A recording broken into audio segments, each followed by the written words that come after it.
Hello and welcome to Dialogue. I'm Yang Rui in Beijing. Against the backdrop of an ever-changing international situation complicated by weak economic recovery, this year's G20 summit has opened in Hangzhou.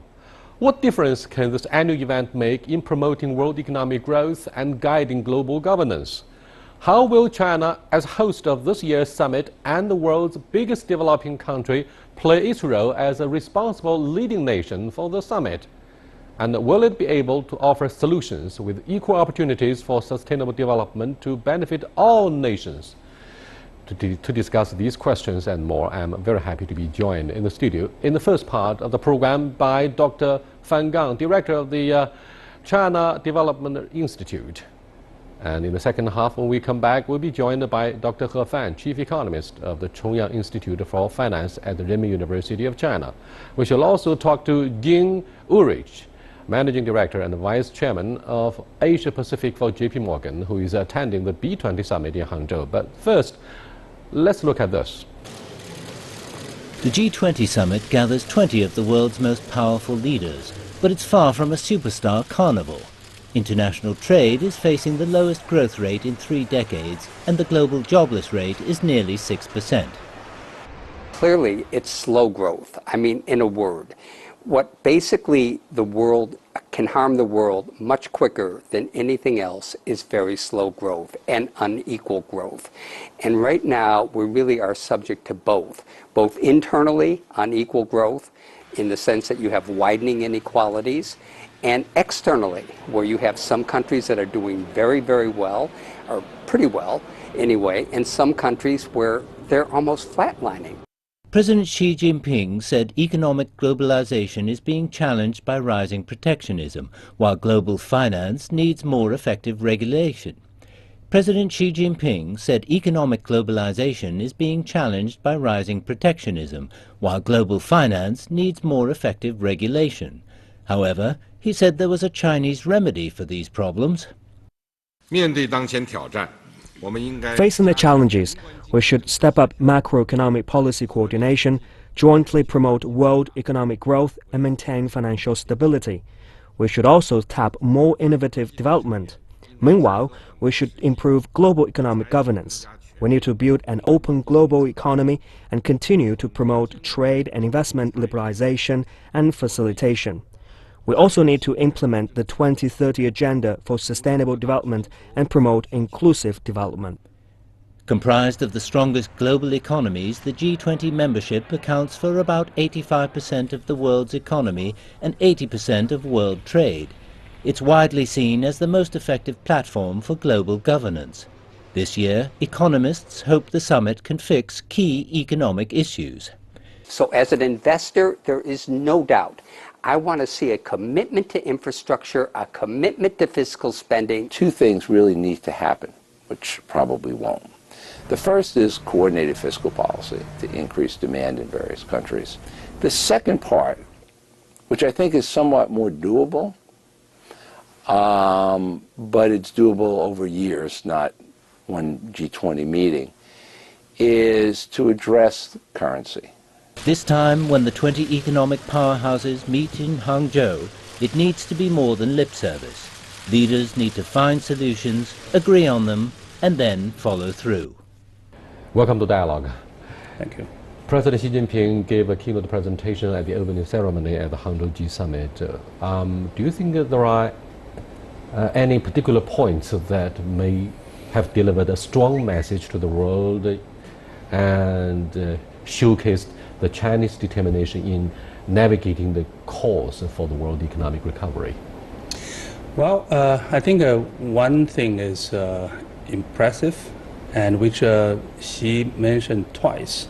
That is, we are in the same boat against the current. So that meaning we should work together without hesitation to fight against the difficulties we are facing, the difficulties of economic growth, the difficulties of instability of financial market, and difficulties in reforming the institutions, both the domestic institutions and the global institutions. So we need to work together, and that I think is a very strong message to the world. On both occasions, the G20 and the B20 opening ceremonies, the President Xi delivered the same message as well about how to fight trade protectionism. Yeah. That could be one of the major obstacles in the way of co-prosperity, right? That's right. Well, here we may give a little bit of recall of what this is G20 summit about. Mm-hmm. G20 summit was established during the financial storm, financial crisis in 2008. 8 years ago. Yeah, 8 years ago. Before we have a G20 ministry meetings, the financial ministry, central bank, but the G20 summit was established then because of the crisis, because we need to fight the crisis together. And G7, the developed country, finally realized that this world changed.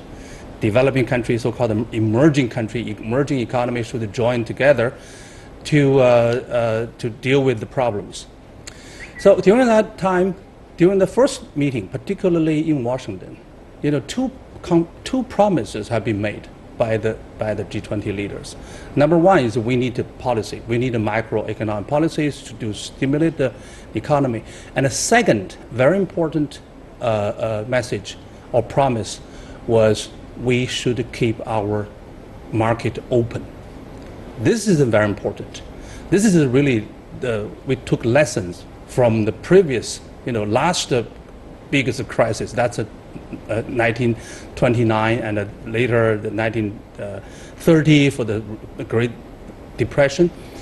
At that time, people just closed the door. And you close your door, I close my door. So everybody closed the door. That's going to be a suicidal attempt. Yeah, suicidal. And then the whole world trade just declining. And that's led to this 10 years depression. So this is a big lesson. And this time, G20, the good part of the G20 was that, really people, honor their promise and keep the door open, at least for the worst time of the crisis, 2009, 2010, people really do that. But afterward, when the crisis not over, but the worst time over, and some country come to the protectionism, mm-hmm. because they still have the domestic problem. It seems now it's not the global crisis. It seems that every country have their own problem, and they blame this problem to others. Yes, indeed, it's very much a domestic politics. However, that's right. The situation of 8 years ago when the G20 took place. G20 summit.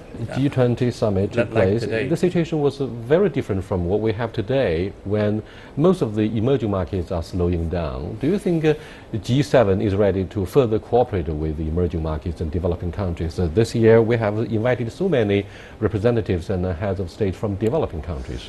The issue here is even some emerging markets now facing difficulties, their development and the growth rate have been slowing down, but we are still the major contributors to the global economy. China contributed 43% GDP growth since 2008 to up to now. That's a lot. That's a lot. Plus India. Think about it.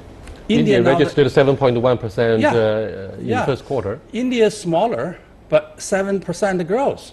So that's a really impressive. Very impressive. Yeah, impressive, and China, India get together, plus all the other developing, even though they are not really growing very fast, but they still account for the major part of international growth. So they need us. Developed country realize this world changed, the structure of this world changed. With the further growth, further development of emerging market, I think the reality is that you have to have developing country to be on the table and to deal with the global issues. The European Union is one of the major participants of the G20 among all the major economies. However, the European Union refused to grant China its market economic status. Do you view this as part of a trade protectionism? At the same time, the economic minister and vice chancellor of Germany, Mr. Sigmar Gabriel, said recently to the media that the TTIP negotiations with the United States have basically failed with the impact of a Brexit campaign. Do you think European Union is wrestling very hard to extricate itself from the mire of economic slowdown? Do you think, above all, this is the issue of trade protectionism? I think this is a trend. The protectionism is a trend in the Western countries, in the developed countries, because they have their problems. But they blaming, some politicians and some people there, ordinary people, feel the competition from foreign countries. So when some other developing country grow up and more efficient, they can sell things more cheaper, on the market. Of course we risk the competition. So how you face this competition and how you deal with your own problems, it's a very difficult, I would say, for the country, for the nation, would be a difficult issue. And during this time, some politicians come up and some people get the idea that this is because of China. This is because of the emerging market. So that's think about the U.S. Think about the U.S. Presidential election. Right. Not long ago, President Obama had a handshake with Chinese President Xi Jinping. That's, of course, the last presidential handshake he was able to have before he stepped down. Now, what are the major economic problems between these two largest economies in the world? Well, they are facing a big challenge in restructuring their economy. This restructuring is not because of competition from other countries. First of all, there is a competition from other countries, but first of all, from themselves. They are developing very strong so-called new economies, new technology, new innovation. And they are no longer competitive in the areas of so-called old industries. So they need a lot of restructuring, including the relocation of labor force. Are you also suggesting that the United States faces the uphill battle of reindustrialization? Well, real industrialization meaning you have to use the new technology. Not all the worker, not all the labor force are, capable of dealing with this new technology. You need a different kind of the training. You need more education, but it's not everybody. But a lot of people still dream, get the old job back, get what they had 20, 30 years ago, and that's impossible. And then they feel, losing the benefits. So they have a lot of the frustrations, understandably. Yes, of course, golden days of the multinationals are said to be over. But do you think we're going to put an end to the alleged outsourcing of American jobs, as we also encourage the manufacturing industry to adopt green technology and to reduce environmental pollution? At the same time, don't forget we have a sizable population of up to 1.3. So many migrant workers, they need jobs, right? Yeah, we have our own job problem. We have still 30% of the labor force in the countryside. We need a more urbanization. We now have overcapacity. We need to lay off a lot of workers. So we got this a problem too, but we don't blame others. We don't blame other countries' competition. But some other countries they think when they saw the product from other country, they thought this is a competition. This is why they lost their jobs.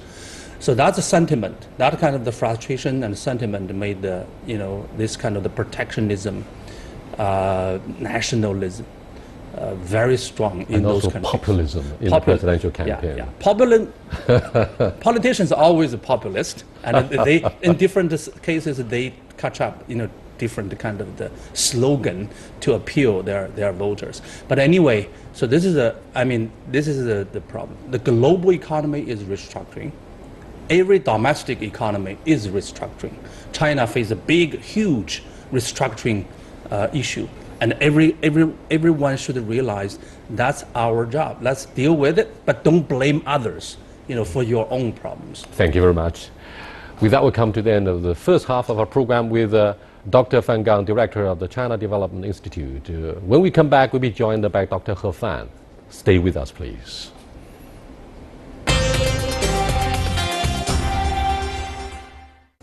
Welcome back. We are very happy to be joined on the phone by Madam Jing Ulrich from JP Morgan. Hello, Jing. The G20 has played a significant role in tackling the 2008 financial crisis. However, many people say it is facing a series of problems. In what ways should the G20 transform itself from the short term of dealing with the financial crisis to promoting long-term sustainable development of the global economy? Well, the situation today is very different from 2008 because right now we're no longer in financial crisis. However, there are many challenges facing the global economy. For example, growth rates are actually quite moderate. Some economists call the current period the Great Moderation because we're no longer experiencing 4 to 5% global growth. We're really experiencing only 2% global growth. So many countries around the world are really trying to come up with measures to try and boost global growth. So monetary policy has a limited scope these days because many countries have cut interest rates to near zero. Now, fiscal policy going forward should play a much bigger role among G20 nations. So here, countries need to cooperate a lot more in terms of fiscal investments, from infrastructure to investments to boost the share of GDP of small and medium-sized enterprises. They also need to share technology. They all need to boost females in the workforce. So there are many things to be done among G20 nations to enhance global growth. Not only monetary policy, but also fiscal policy, and most importantly, structural reform. Why does China put such an emphasis on structural reforms as the solution? What specific structural reforms are we talking about?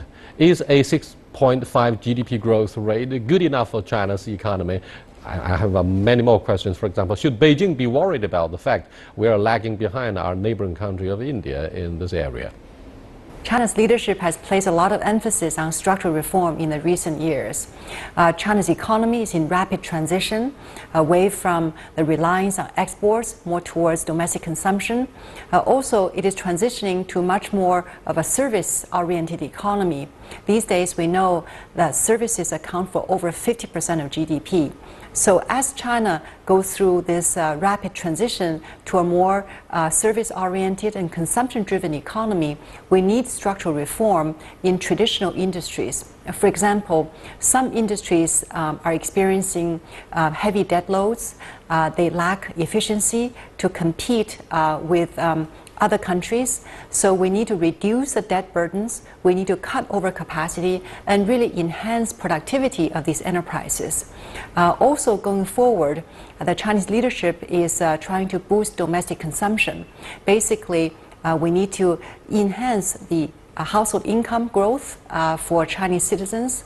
The leadership has set goals between 2010 and 2020. Household income will basically double. So if household disposable incomes rise fast, domestic citizens will have more money to spend, and that's a major driver for growth for GDP as well. So overall, the Chinese economy is in a new normal. Its growth rates, of course, will not be like in the past, 8% or 10%. Its growth rate will also be lower than the neighboring India, which has a much smaller size economy.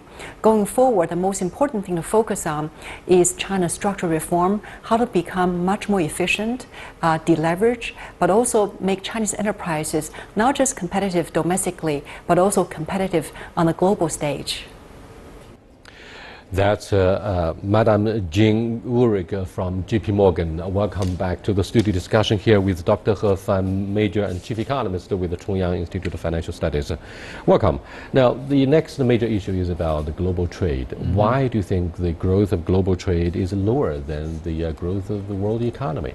Well, the fundamental reason is, of course, the slowdown of global economy, but there are some other structural issues. For example, like one is the sharp decline of the European economy. And you know that a lot of international trade was actually happened among European countries, between the North European country and the South European country. And when Europe is in a time of difficulty, it will have this impact on international trade. The second reason is the supply chain, especially in China. Traditionally, we import quite a lot raw material and also the components from other countries, and then we do the assembling, re-export to other countries. But now we can produce more and more in the domestic market, and that also reduces the volume of international trade. But what is most relevant to this G20 summit meeting is the global trade system is not functioning well, and that also has some negative impact on the growth of international trade. The National People's Congress, China's top legislature, ratified the Paris Climate Change Agreement that China signed along with the United States. What does that mean for green and low carbon development? Is China ready? Yeah, because we learned from our own lesson that if you do not deal with this issue, and this issue will not only become an economic issue, but also a social issue. So there'll be rising discontent from the general public. And from the viewpoint of structural reform, that if we work on the environmental protection, and then you can unleash the potential. So that's a new trajectory that China should follow. While climate change is becoming a global issue, so not only one country can deal with the issue, and then we have to find a new framework and new policy tools. So that's why we introduce green finance. So how to use the mechanism of market economy, how to use the innovation of financial tools, and to help deal with this global challenge. On the agenda of President Xi Jinping and Premier Li Keqiang are many major issues. For example, how to or reduce the overcapacity of some of the traditional industries like coal mines, cement, how to facilitate the development of a service industry in the process of urbanization, and what about for example, the development of e-commerce and the issue of unemployment, so on and so forth. So which one do you think would come across as the most urgent and should be prioritized? Well, for a successful policy to boost the Chinese economic growth, you cannot rely on one policy. So it has to be a package of the policy, like the New Deal adopted by President Franklin Roosevelt in the 1930s. So if you look at the New Deal, there are different components. Some are dealing with the banking crisis, and some try to reform the whole economic system, and some try to using Keynesian style stimulus policy. And what happened in China is, first we need to stabilize Chinese economy using fiscal and monetary policy, and second we need this structural reform. So like how to develop the service sector, and that will be a new potential area for investment, and also like issues you have mentioned, the environmental issue and other issues.